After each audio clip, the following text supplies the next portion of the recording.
Dans cette vidéo, je construis devant vous une application web pour gérer sa liste de courses. L'objectif est de vous apprendre les bases avec un exemple simple pour que vous soyez autonome et que vous puissiez créer des choses plus complexes. Cette vidéo est la première d'une série dans laquelle nous améliorerons l'application au fur et à mesure pour obtenir un produit fini et même aller jusqu'au déploiement. Si vous ne voulez pas rater les prochains épisodes, je vous invite à vous abonner à ma chaîne YouTube ou à ma newsletter pour que je vous envoie un email pour vous le rappeler. Je précise que pour suivre ce tutoriel, vous avez besoin d'avoir Node.js installé sur votre machine, c'est très facile. Vous allez sur le site de Node.js et puis vous faites installer et vous suivez les étapes, ça va le faire tout simplement. Également, c'est top d'avoir un éditeur de code. Moi, j'utilise VS Code qui est très efficace. Donc, je vous conseille de l'installer. C'est pareil, vous tapez VS Code, vous le téléchargez et c'est tout simple. Et vous allez installer l'extension Svelte. Voilà, Svelte for VS Code, vous allez installer ça et ça va vous permettre de suivre ce tutoriel plus facilement. Allez, je pense qu'on peut y aller. On se retrouve donc sur mon ordinateur et ce qu'on va faire, c'est créer une application web. Donc comme je connais pas tout à fait par cœur le processus pour créer une application web, je vais aller sur Internet, sur la documentation de Svelte, qui est le framework que l'on va utiliser pour développer notre application. Et donc je vais aller dans la documentation et je vais mettre Svelte Kit puis Creating a Project. Et là, j'ai l'instruction exacte qu'il faut que je fasse. Donc, moi, j'utilise PNPM et pas NPX. Donc, je vais faire PNPX Create My App. Je vais l'appeler liste de courses à la place de My App. Donc, je vous montre ce que ça fait. Je suis dans mon éditeur de code. Je vais ouvrir un terminal en glissant le volet qui est en bas vers le haut. Et maintenant, je peux faire PNPX SV Create. Et là, je mets le nom de l'application. Donc, je vais mettre course. Une fois que c'est écrit, je fais Entrée et normalement, mon application va être créée. Donc là, on me propose plusieurs templates. Pour sélectionner, je peux faire avec les flèches et puis cliquer sur Entrée. Alors moi, je vais choisir le minimal pour partir de 0. Je ne veux pas utiliser TypeScript. Peut-être que c'est une amélioration qu'on pourra faire plus tard. Mais pour l'instant, je n'ai pas besoin. Donc je vais mettre No et puis je fais à nouveau Entrée. Et ici, on me propose plusieurs options. Donc je vais cocher des cases et pour cocher, il faut mettre espace. Si je fais espace, en fait, je coche ou je décoche une case. Et donc je vais juste cocher pour l'instant Prettier et puis je fais Entrée. Ensuite, on me demande ce que j'utilise. Donc, ce que je vous ai dit tout à l'heure, c'était PNPM. Vous pourriez très bien utiliser Bun ou NPM. Ça marche très bien aussi. C'est juste que moi, je rajoute un P devant. Au lieu de NPM, ça devient PNPM tout simplement.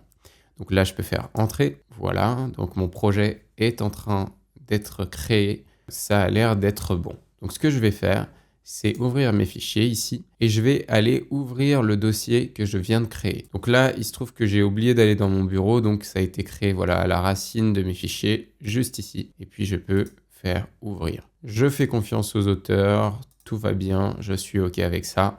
Et puis, je peux à nouveau ouvrir mon terminal puisqu'on va démarrer l'application. La commande pour démarrer, c'est donc pnpm dev ou npm dev si vous utilisez npm. Je vous recommande quand même pnpm. C'est très facile à installer d'ailleurs. Il faut faire npm i-g pnpm. Si vous n'avez pas pnpm, c'est quand même beaucoup mieux que d'utiliser npm. Voilà. En tout cas, là, ce qu'on va faire, c'est donc pnpm dev pour lancer l'application. Et là, on voit que ça démarre sur le port 5173.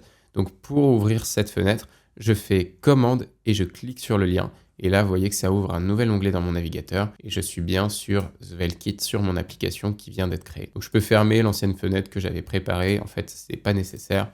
Et donc, voilà, je suis dans l'application. Ce que j'aimerais faire dans cette application, c'est simplement une petite base de données qui enregistre en fait la liste des choses que je veux acheter dans mes courses. Et puis voilà, je peux ajouter des éléments à la base de données pour ajouter des choses à ma liste de courses. Et puis, je peux supprimer des éléments une fois que je les ai achetés, tout simplement. Donc, c'est du très basique, mais vous allez voir, il y a beaucoup de possibilités d'amélioration qu'on pourra faire par la suite en complexifiant un petit peu le système. Donc, dans un premier temps, je vais installer un système de base de données qui s'appelle SQLite, qui est très très simple à utiliser. Et donc, je tape pnpm i Better SQLite 3. Donc sans le tiret ici. Et si je fais Entrée, normalement, Better SQLite s'est installé. C'est exactement ce dont j'ai besoin. Ensuite, je vais créer un script qui va me permettre de créer ma première base de données. Donc je vais l'appeler db.js. Et puis, je vais donc utiliser ce que me fournit Better SQLite 3. Et donc, c'est une classe qui s'appelle database, tout simplement. En l'écrivant, elle s'est importée toute seule ici. Alors, c'est pas comme ça que je vais faire l'import parce que moi, j'utilise la nouvelle version, les modules ES6. Et donc, c'est import database from. Et là, je mets better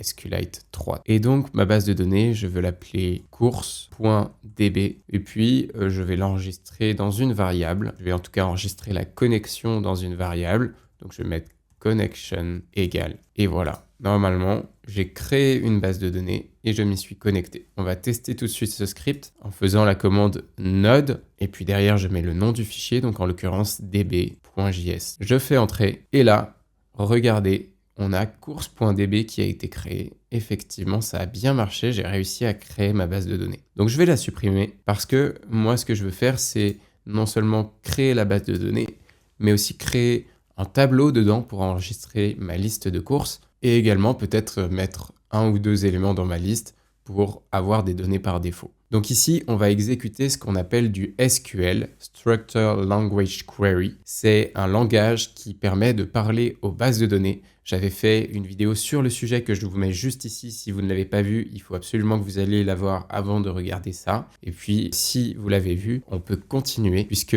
ici, on va exécuter du code en SQL. Voilà, je prends ma connexion à la base de données et je veux exécuter quelque chose. Je veux exécuter quoi ? Je vais ouvrir des backtips. Les backtips, ça se trouve à un endroit spécifique sur le clavier. C'est pas vraiment un guillemet, hein. Vous voyez, c'est un guillemet qui part un petit peu sur le côté.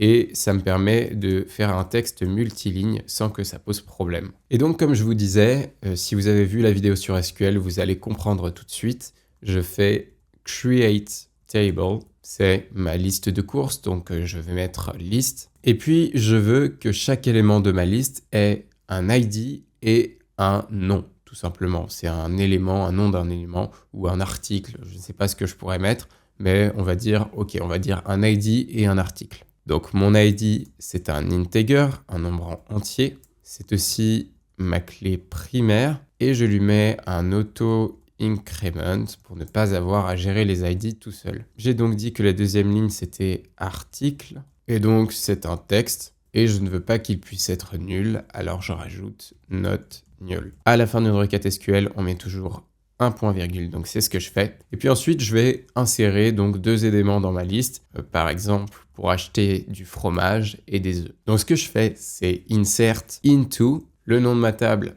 c'est liste. Quelle valeur je veux insérer? L'ID, il est géré automatiquement par ma base de données, donc je ne vais pas le mettre, sinon j'aurais fait ID et name comme ça. Mais moi, je veux personnaliser que le nom, puisque l'ID, il est déjà en auto-increment, ça sert à rien de le gérer nous-mêmes. Et donc, quelle valeur je veux insérer? Je mets values, je vais revenir à la ligne, et puis ici, je vais mettre par exemple les œufs. Attention ici, ce n'est pas des double quotes comme je viens de le faire, mais des single quotes. Et puis, je voulais également du fromage. Voilà, si je ne me suis pas trompé et que je mets un point virgule, je vais pouvoir peut-être exécuter ma requête et on va voir s'il y a une erreur. Donc le script, c'est node db.js. Je clique sur entrée et là, je vois que j'ai eu quand même une petite erreur de table list has no colon name named. Donc effectivement, je me suis planté. Ici, c'était pas name qu'il fallait mettre, mais article, puisque c'est le nom de l'article que j'insère. J'aurais pu mettre name dans ma colonne, mais j'avais mis article, donc il faut que je mette article en dessous. Donc du coup, j'enregistre, je vais resupprimer ma base de données pour recommencer de zéro. Et puis ici, donc en appuyant sur la flèche du haut dans un terminal, ça me permet de récupérer ce que j'avais exécuté juste avant. Donc ça permet d'aller plus vite. Et là, je fais entrer. Et tout simplement, il n'y a pas eu d'erreur. Donc c'est que tout s'est bien passé. J'ai bien normalement mes œufs et mon fromage dans ma liste de courses. Maintenant, il va falloir l'afficher, notre liste de courses dans notre application. J'aimerais notamment qu'on puisse l'afficher, qu'on puisse supprimer des éléments, ajouter des éléments, et c'est ce qu'on va faire maintenant. Donc pour ça, on va se positionner dans le dossier SRC, dans les routes et dans la page principale. C'est exactement ce qu'on avait il y a 30 secondes. Vous voyez, Welcome to SvelteKit, si je reviens sur le navigateur, Welcome to SvelteKit. Donc à la place de Welcome, je vais mettre liste de courses. Si je fais enregistrer et que je redémarre mon application, je peux voir normalement que le résultat en actualisant a été appliqué. Donc pour actualiser rapidement, moi je vous conseille de faire CTRL-R ou commande-R si vous êtes sur un Mac. Donc voilà, maintenant je vais afficher une liste de courses. Donc pour ça, on va faire un tout petit peu de JavaScript.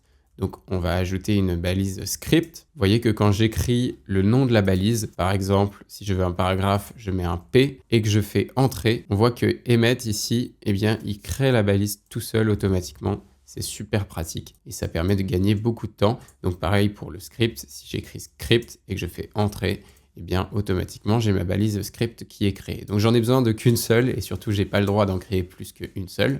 Et ici, je vais donc créer une liste JavaScript. Donc je vais refaire une petite liste de courses ici. Pour l'instant, ce ne sera pas connecté à ma base de données. C'est juste histoire de vous montrer un petit peu. Donc je fais let, liste, pour dire que c'est ma liste, égale, j'ouvre des crochets, puisqu'une liste est représentée sous forme de crochets en JavaScript. Si vous n'avez aucune notion, je vous conseille d'aller voir la partie JavaScript qui est dans la vidéo qui s'affiche juste ici. Vous regardez dans les chapitres, il y a un moment où je parle de programmation, les bases de la programmation.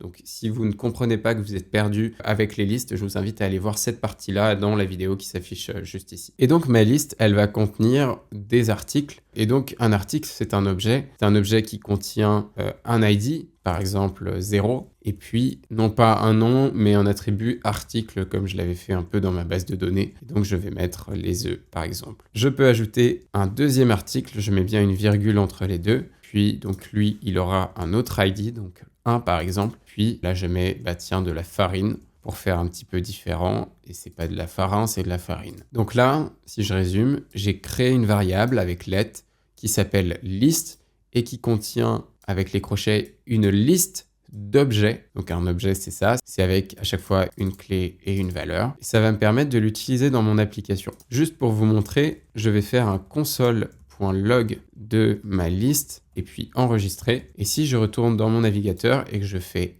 inspecter et puis qu'ensuite je clique sur la console, je vois que j'ai array 2. Ça veut dire tableau. Et en fait, un tableau et une liste, ça veut dire la même chose. Mais on voit que j'ai un premier élément qui est les œufs et qui est l'ID 0 et un deuxième élément qui est la farine et qui est l'ID 1.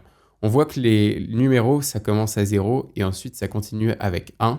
Et donc ça permet d'ordonner la liste et il faut juste savoir que ça commence à 0 en programmation. Donc pour vous montrer, si je veux afficher par exemple que la farine, eh bien comme ça commence à 0, ce ne sera pas l'élément 0 mais l'élément 1. Et donc si je fais liste et que j'écris 1, si je fais CTRL-S, commande-S pour enregistrer, eh bien ici, vous voyez que si j'actualise, je n'ai qu'un seul élément qui est affiché avec à chaque fois article et ID. Si je veux afficher par exemple que le nom qui est ici, donc farine, eh bien je vais faire .article. J'aurais très bien pu faire donc soit .article comme ceci. Si je regarde, là j'ai bien farine. Et l'autre solution, c'est de mettre entre crochets tout simplement une chaîne de caractères article. Et ça donne normalement exactement le même résultat. Si j'actualise, vous voyez que j'ai bien farine juste ici. Donc c'est parfait. En fait, c'est ce genre de choses qu'il va falloir que j'affiche sur mon application. Donc je vais enlever l'espèce de petit paragraphe qui est juste ici. Et puis je vais ouvrir une accolade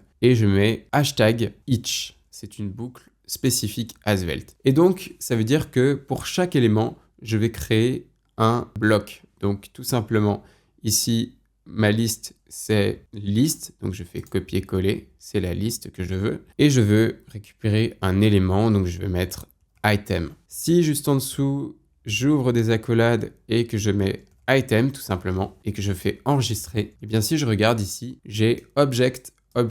Pourquoi ? Eh bien parce que tout simplement, mon item, c'est un élément de liste et donc c'est ceci et ceci. Ceci, c'est un objet qui contient un ID et un article, mais c'est avant tout un objet. Et on ne peut pas afficher un objet, donc il va falloir que je fasse item.id ou bien item.article tout simplement. Si je fais enregistrer, ici on voit que j'ai bien mes œufs et ma farine. Donc c'est cool, mais il n'y a pas de ligne qui est sautée entre chaque élément, c'est pas évident.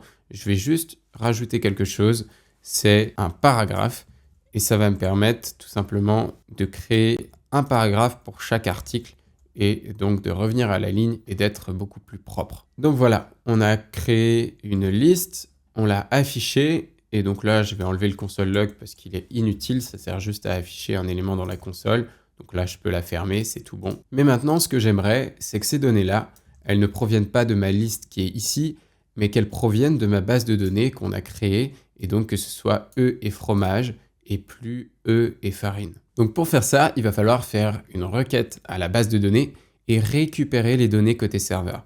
Donc pour ça, je crée une page côté serveur, donc plus page.serveur.js, et ça, c'est ce qui va se passer côté serveur avant qu'on affiche la page au client. Et ça va nous permettre du coup de récupérer des données, de les envoyer au client et puis de les afficher tout simplement. Puisqu'on ne fait pas de requête à la base de données côté client, c'est beaucoup trop dangereux, on le fait côté serveur et on l'envoie au client. Pourquoi on ne fait pas de requête côté client? Tout simplement parce que le client n'est pas censé avoir accès à ma base de données. Je ne lui donne pas les identifiants et mots de passe, en l'occurrence là il n'y en a pas, c'est un fichier, mais mon client n'a pas accès à ce fichier-là. Donc il faut que je lui fasse une requête du côté de mon serveur qui lui a accès à ma base de données. Et une fois que la requête est faite côté serveur, eh bien j'envoie les données à mon client pour qu'il puisse les utiliser. Donc là, je crée mon fichier et ici, on va utiliser la fonction load. Donc je vais faire export function load, j'ouvre des parenthèses, je mets des accolades et puis je vais return un objet. Je suis obligé de mettre un objet en return et je peux mettre par exemple message OK. Là, j'enregistre. Et donc là, normalement, si je ne me suis pas trompé, ce qui va être envoyé depuis le serveur, c'est message OK et ça va arriver au client qui est ici. Donc si vous vous posez la question, export, c'est juste pour permettre à Svelte d'accéder à la fonction, ça n'a aucun autre sens. Et donc ça, c'est une fonction qui est exécutée par défaut par Svelte au démarrage de la page, à l'initialisation de la page. Quand on charge la page, c'est marqué load en fait, ça veut dire chargement. Et donc, au moment du chargement de la page, cette fonction est exécutée et puis on return ça qui est ensuite interprété par le client et affiché sur le navigateur de l'utilisateur. Donc, on va l'utiliser, vous allez comprendre très très vite. Pour récupérer dans mon client les informations, je vais utiliser les props de Svelte 5 et donc pour ça, je fais let, j'ouvre des accolades et je vais récupérer data. Ensuite, je fais égal et puis je fais $, et c'est props. Je mets des parenthèses et je fais enregistrer. Ici, normalement, j'ai récupéré data qui est l'objet qui a été fourni juste ici, donc qui doit contenir message de .ok. Et si donc je fais un console.log de data et que j'enregistre, normalement, dans ma console ici, si je fais inspecter console, j'ai un objet qui contient rien du tout. Donc il faut que j'actualise certainement. Et voilà, j'ai un objet qui contient message de .ok. Donc là, j'ai réussi à passer une donnée du serveur au client, tout simplement. Et donc, ce que je vais faire maintenant, c'est une requête côté serveur à ma base de données, puis ensuite, je vais l'envoyer au client et ensuite la récupérer ici, tout simplement. Donc, pour ce faire, je vais copier ce que j'avais fait juste ici et puis je vais le coller dans mon nouveau fichier qui est ici. Et normalement, je vais pouvoir utiliser ensuite ma connexion dans ma fonction load. Donc pour faire une requête de sélection dans une base de données, on crée une variable. Donc on va dire que c'est ma liste de courses, par exemple. Je peux l'appeler comme je veux. Et ensuite, je vais dire que c'est égal. Et je vais faire une requête à ma base de données. Donc je reprends ma connexion et je vais faire .prepare pour faire une requête préparée. Et là, tout simplement, comme tout à l'heure, je vais pouvoir exécuter du SQL. Donc ici, c'est une requête de sélection, select. Je vais sélectionner quoi? Tout dans la table course, tout simplement. Donc là, c'est une erreur. Déjà, j'ai mis en majuscule et en plus, c'est pas la table course, c'est la table liste. Il me semble que je l'ai appelé comme ça. Tu voyez, je l'ai appelé liste ici. Et donc ici, quand je fais ça, c'est mieux, mais il manque quand même le from.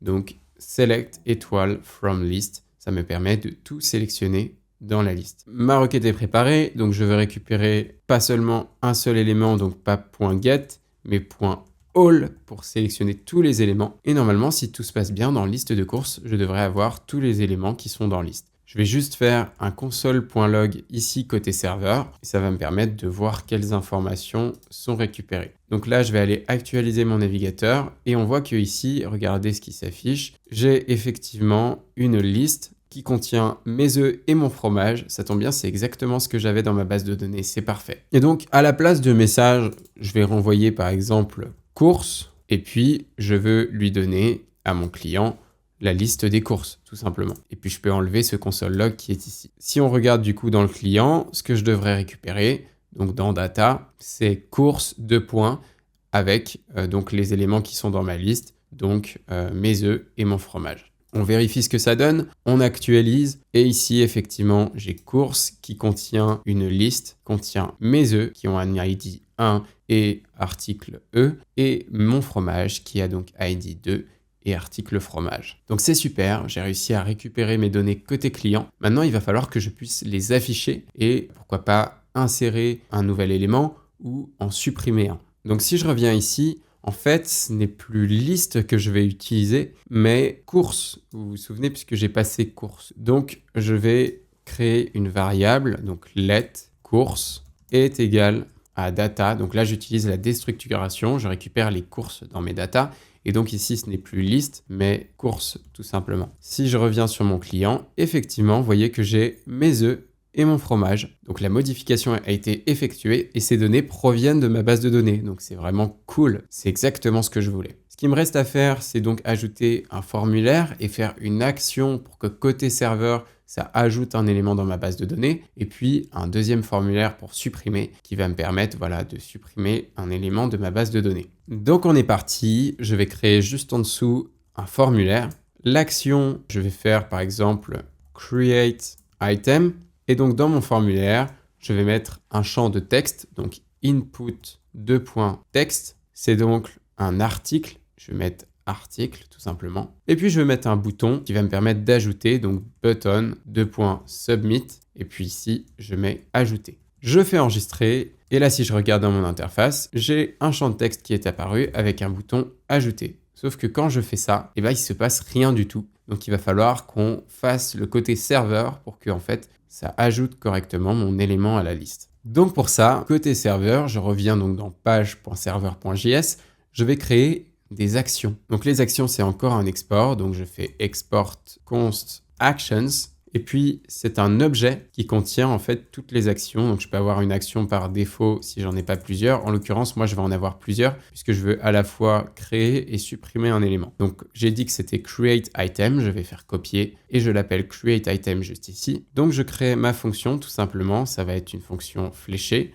et j'ouvre des accolades et ça va me permettre de faire un console.log de par exemple create item. Et ça va me permettre de savoir à quel moment j'ai cliqué et si ça a bien fonctionné. Donc si j'enregistre, là j'ai l'impression qu'il y a un problème. J'ai dû oublier une virgule ou quelque chose comme ça. Effectivement, il me manque un égal juste ici. Et là si j'enregistre, voilà, j'ai créé mon action create item. Bon, pour l'instant, elle fait rien. Elle affiche juste quelque chose dans le terminal côté serveur. Et donc, si je reviens ici, je peux effacer. Et puis, je clique sur ajouter. Eh bien, normalement, si je reviens, il s'est passé quelque chose et je vois qu'il ne s'est rien passé. Donc, à mon avis, j'ai encore fait une erreur. Donc, create item, on va regarder ici. Ça s'appelle bien create item aussi. Par contre, j'ai oublié quelque chose ici qui est la méthode de mon formulaire, qui est une méthode post. Simplement. Ensuite, je peux juste enregistrer. Donc, si je reviens ici et que je teste à nouveau de cliquer sur ajouter, là, je vois que j'ai create item qui s'est créé. Donc, c'est super.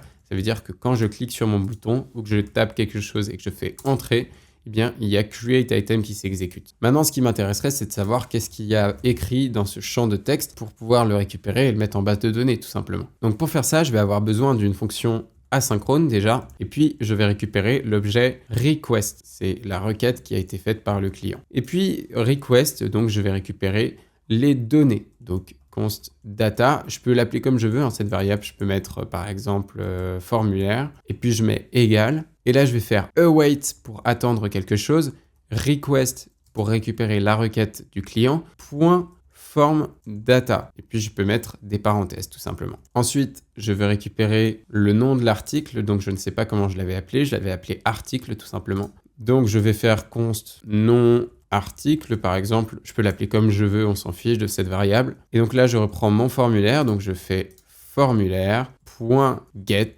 Et puis ici, donc je l'avais appelé article, mon champ de texte, qui était juste ici. Et donc, je peux le récupérer comme ceci. Normalement ici, si je fais console.log de non-article, eh bien je devrais récupérer à la fois create item qui s'affiche et puis ensuite le nom de l'article. J'espère que je ne me suis pas planté. On va de toute façon très vite le voir. Ici, j'écris donc par exemple test et je fais ajouter. Et puis si je regarde donc côté serveur, je vois que j'ai bien create item et test qui s'affichent. Ça tombe bien, c'est exactement ce qui devait se passer. Donc maintenant, je vais pouvoir insérer la donnée en base de données puisque je l'ai récupérée donc côté serveur. Et donc pour insérer une donnée, on va faire exactement pareil que tout à l'heure, connection.prepare, sauf qu'au lieu de faire .all parce que c'est pas une sélection, on va faire un .run. Donc du coup, je vais faire un copier-coller tout simplement de ceci. J'arrive ici et qu'est-ce que je veux faire comme requête SQL? Je veux insérer dans la table list, donc en minuscule, pardon. J'insère quoi? J'insère un article.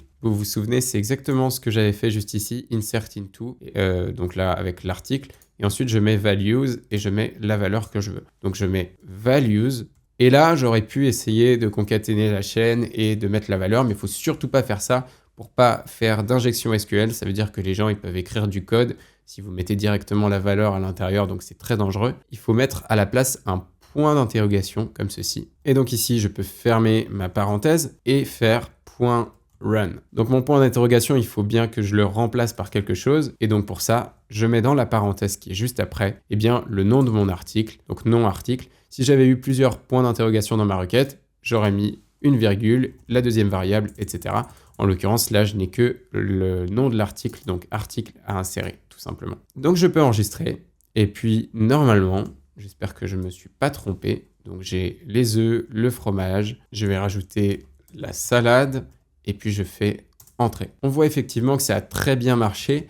Donc, ça a actualisé la page et du coup, ça a réeffectué la fonction load. Et donc, une fois que mon article a été inséré, eh bien, j'ai à nouveau sélectionné tout dans ma liste et je l'ai affiché, ce qui m'a permis d'avoir la liste avec l'élément ajouté. Là, j'ai beau actualiser autant de fois que je veux, les éléments sont restés puisqu'ils sont persistés, enregistrés dans ma base de données, tout simplement. Donc voilà, on a fait la sélection, on a fait l'ajout d'un élément dans la base de données. Maintenant, on va faire la suppression. On va rajouter un petit bouton, tout simplement, qui va nous permettre de supprimer un élément de ma liste. Donc ce que je vais faire, c'est retourner dans mon client et ici, je vais rajouter un formulaire, tout simplement. J'ai besoin d'un petit formulaire. L'action, ça va être donc de supprimer un élément, donc delete item. Je peux l'appeler comme je veux, du moment que côté serveur, après, je récupère le bon élément, enfin le bon nom que j'ai mis. Je peux l'appeler comme je veux.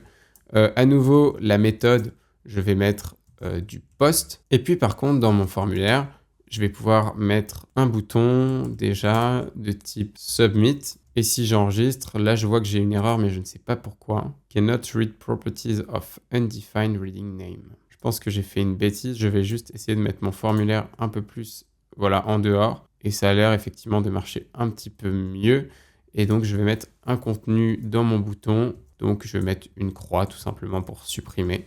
Et là, si je reviens, donc c'est pas beau, mais j'ai effectivement à chaque fois mon élément et ma croix pour supprimer. Je vais juste sauter une ligne ici pour que ce soit un tout petit peu mieux, mais ce sera toujours pas terrible. Donc BR, break, donc sauter une ligne. Et donc ici, voilà, j'ai sauté une ligne, c'est un tout petit peu mieux. Et donc je veux que quand je clique ici, ça supprime mon élément. Là, on voit que ça fait rien, ça plante parce que l'action n'a pas encore été créée. Donc je vais aller dans mon serveur et puis ici, je rajoute une virgule et je vais créer une nouvelle action. Donc c'est delete item, je crois que je l'avais appelé. Et donc, à nouveau, je pense que je vais toujours avoir besoin d'une fonction asynchrone puisqu'il faut que je récupère l'ID pour pouvoir savoir lequel je supprime. Je récupère ma requête, encore une fois. Je fais une fonction fléchée, j'ouvre des accolades et puis là, je vais faire console.log pour dire que je veux supprimer quelque chose, donc delete item. Là, ça me permet juste de l'afficher dans la console, donc dans le terminal, et pour voir si ça a bien marché. Donc là, lorsque je clique sur la croix, je n'ai plus d'erreur déjà. Et si je reviens ici, j'ai bien delete item qui s'affiche. Ça veut dire que cette fonction a bien été exécutée.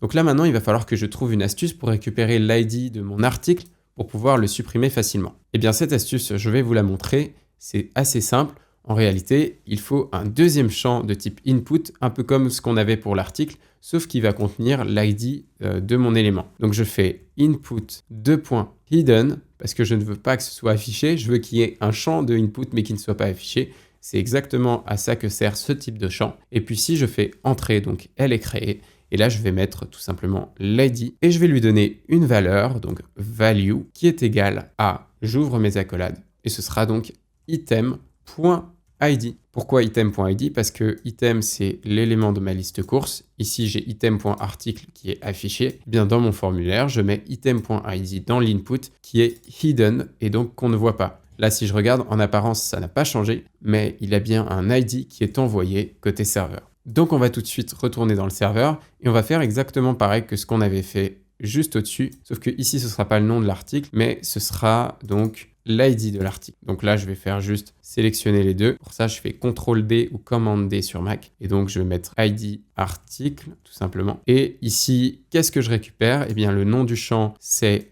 ID. Donc, du coup, je récupère ID. Si j'enregistre et que maintenant, je clique sur une croix, a priori, je l'ai supprimé, vous voyez, le premier élément, donc il n'a pas été supprimé parce que j'ai pas encore fait la requête SQL, mais effectivement, là j'ai cliqué sur le premier. Si je clique sur celui-là, ça devrait être le 3. Si je reviens, effectivement, j'ai delete item et le 3 qui s'affiche. C'est parfait, c'est exactement ce que je voulais. Donc on a presque fini, il ne reste plus qu'à exécuter la requête SQL et tout devrait se passer correctement. Donc pour ça, on va encore une fois faire un copier-coller de ce qu'il y avait juste en haut. Et qu'est-ce que je veux faire? Eh bien je veux tout simplement supprimer, donc delete, from, où ça je veux supprimer dans la table list, where, pour dire qu'est-ce que je veux supprimer, id est égal à point d'interrogation. Donc je vais supprimer dans ma table liste l'élément dont l'id est égal à ce qui est écrit dans run. En l'occurrence, c'est plus nom article dont j'ai besoin, mais id article tout simplement. Je peux ensuite enregistrer et si je me suis bien débrouillé et que je clique sur la croix à côté de salade, eh bien ma salade disparaît. Je peux évidemment rajouter des oignons par exemple et du beurre et effectivement ça fonctionne. Je peux à nouveau cliquer sur la croix et supprimer tous les éléments de ma liste. Donc voilà, dans cette vidéo, vous avez appris à maîtriser la fonction load de SvelteKit pour charger des données côté serveur avant d'envoyer la page au client. Et puis vous avez également vu comment utiliser les actions nommées pour effectuer des actions sur des éléments de notre page et puis comment mettre ça en pratique avec SQLite. Si cette vidéo vous a aidé, je suis certain que l'épisode suivant te plaira d'autant plus. Tu peux cliquer juste ici pour le visionner. Bon, à défaut qu'il soit sorti, en attendant, tu auras une vidéo que je pense qui peut vraiment t'intéresser. Donc, clique dessus, vas-y. Allez, vas-y, tu peux cliquer.